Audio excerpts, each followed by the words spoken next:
गंधरेल डैम्र विकास एक मनोरम पर्यटन स्थली भाव परिकल्पना चली जनापड़ी। बलांगीर सहर को एवं पाखआख अंचल को विकास करने सागे सागे पर्यटक मान आकृष्ट करने एवं स्वास्थ्यर उन्नति विभिन्न जगह को मुझे आमर गोटे अच्छी गंधरेल डैम बहुत बढ़िया जगह तार विकास करने योजना करा एवं बहुत शीघ्र इंजीनियर माने जाई ताको आकलन करेंगे एवं ये जो सेंट्रल गवर्नमेंट रो जो अच्छी आमर निर्तार निर्तार हाँ यहाँ हूँ ओलटपुर गोटे शाखा इता को आहरी जमीर आवश्यकता थिला कर्तृपक्ष मोर दृष्टि आकर्षण करते आज देखिक आसली जगह अच्छी जगह आने सब प्रकार उद्यम हम तार द्वारा कि स्वास्थ्य सेवा विकास हो। बलांगीर सदर विधायक नरसिंह मिश्र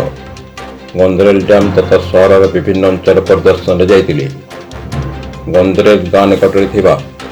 गंधरेल माटीबंधर दुईटी पार्श्व सुदृश्य पहाड़ जंगल तथा प्राकृतिक जलराशि को नहीं आगामी दिन में एक पर्यटन स्थली संभावना को नहीं कौन कार्यक्रम नि से अनुधान करते। प्रकल्प कौन असुविधा रही कौन सुविधा रही एमएलए कौन कहले? आज बलांगीर एमएलए माननीय विधायक आसते गंधरेल डैम परिदर्शन लगी सेन उन्नति लगी पार्क बनवार लगी आम पंचायत तरफ आम अनुरोध करूँ घाई मैंने जेनटा यहाँ भांगी जाइए मरामती नुआ घाई हो बोलचु